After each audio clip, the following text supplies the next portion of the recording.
Greetings from eMedi News and Heart Care Foundation of India. Welcome to our show, Chat with Dr. KK. And today, to chat with us, we have Dr. Santanu Guha, who is the General Secretary of Cardiological Society of India, Professor and Head, Department of Cardiology, Medical College, Kolkata. Welcome to our show. Thank you. As I've been able to understand you, you are a person who has a passion for preventive cardiology. Yeah, my first love is preventive cardiology, in cardiology, definitely. If the Prime Minister of India invites you and makes you a health minister for a day, what will you do in the field of preventive cardiology? I will at least initiate the program like the main cause for the cardiology today is the untreated and uncontrolled hypertension, dyslipidemia and diabetes. The present modalities of management, particularly in the public field, I think is not enough. We should have programs like our earlier malaria control program, tuberculosis control program, that sort of a thing, which should be spread to all the districts, subdivisions and at the block levels in the primary health centers. And some definitive medications should be started for these 3 or 4 important diseases, which will go a long way in preventing cardiovascular epidemic in our country. Are you for that concept of polypill, that everybody after the age of 50 should be given some drugs? There is a lot of debate and I am not against it, but I am not very passionate about it as well. Because in a polypill, you give aspirin, you give a beta blocker, you give a statin, you give an AC inhibitor. That is a basic thing which came up. Now, with AC inhibitor, many people will develop cough and they will discontinue the entire thing. With the beta blocker, somebody may develop some side effects, bronchospasm, impotency and other things, and obviously they will discontinue. So the rate of discontinuation will be much greater if we go for a generalized polypill concept. I am in favor of giving them separately. So today if I talk to 10 cardiologists, all of them talk differently as far as prevention is concerned. Amount of diet, amount of exercise, what should be my blood sugar level, what should be my blood pressure level, the dose of statins as a prevention. Everybody talks different. There was a survey for tuberculosis and they took 80 prescriptions. 70 of them had different protocols. And the same thing is true for preventive cardiology. Why can't CSI come out with a standard document as a poster which every doctor should display it in his clinic? If he is a member of CSI, that poster is a must, and that poster must define how to prevent coronary artery disease. You have told what my entire intention was. CSI is coming out with different protocols, different guidelines.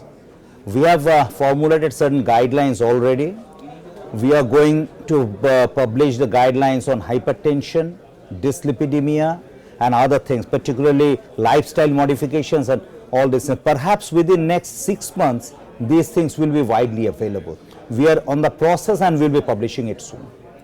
If a person dies, it is possible to reverse the death by cardiac massage. There was a time we used to be taught ABC of CPR, that mouth-to-mouth resuscitation is a must. But now we say hands-only CPR is sufficient. And the mantra for that is within 10 minutes of death, earlier the better. At least for the next 10 minutes, compress the center of the chest with a speed of 10 into 10, that is 100 per minute. Why CSI has not taken an initiative to making sure that every physician and a GP in the country is trained in CPR by CSI members? This is a very good question, but thing is that our hands are already full. We need to prioritize our programs. We thought that preventive cardiology should get the topmost priority. What you are talking about is sudden cardiac deaths, and this is definitely in the West, it is always there, it is very much in vogue. During the World Heart Days, we do some awareness programs, and there, particularly this time in Calcutta, we did it with a dummy and how to give cardiac message and all and demonstrate it to the general people. But we have not adopted it as a program because more other priorities are perhaps more important. But what you said is I fully agree. My experience is when I call people how to prevent heart attack, they don't come. When I call them, that I will teach you how to revive a person. They come, they learn it for 2 minutes, and then the next 58 minutes we talk about prevention. To attract people to listen to prevention, That is your experience. We can try. we should We try it can out. certainly try that. Because with that, you need to give them an instant, because people are not, he says, prevention not my game. I don't have any problem. Why should I be different in the diet? No, no. So That if- this well, we can try this out. If we can get more people, fine. Okay, if I have to give my public 3 or 4 preventive tips, what will be those? Stop smoking. To stop Number one. smoking, active and passive. 2, Adequate physical activity. what do you mean by adequate? Uh, Can we number it? We say at least half an hour to 40 minutes walk. Books write at least 5 days a week. We say do it regularly, because if you say do it 7 days a week, they will do it 4 days. Third is a healthy diet, rich in fresh fruits, vegetables, less in saturated fat, less in red meats and other things that is very well known. If somebody drinks, very moderation in alcohol, and of course, last but not the least, perhaps the most important, attain an ideal body weight. Ideal body weight. And when it comes to alcohol, what do you mean by moderation? Is there any? Because here also 10 cardiologists will differ in their language. The standard recommendation is for the males 2 drinks a day, for the females 1 drink a day. But this is applicable for the Western literature. This is for the West, basically the cold countries. In our country, perhaps it should be a little less. Little less. It should be little less. And then we talk And those about who do not and we drink, talk about PEG means 30 ml, 40 ml, 60 ml. No, Because it should- American these call are it all 40, these are all 30 ml 30 drinks. ml. These So are in all India, 30 we- ml drinks. We stick to 30 ml drinks. These are all So- 30 ml so- drinks, and So those who can- do not I can drink, quote a study which talks about that 18 ml of alcohol is the only dose which is a prescription dose. Above that is not a prescription dose. 18, Look. 18 ml. alcohol in one study recently published it sometimes with the Eric study, alcohol did not have any impact on progression of atherosclerosis. Even if you have it, you don't have it, it didn't have an impact. So it is not that important perhaps.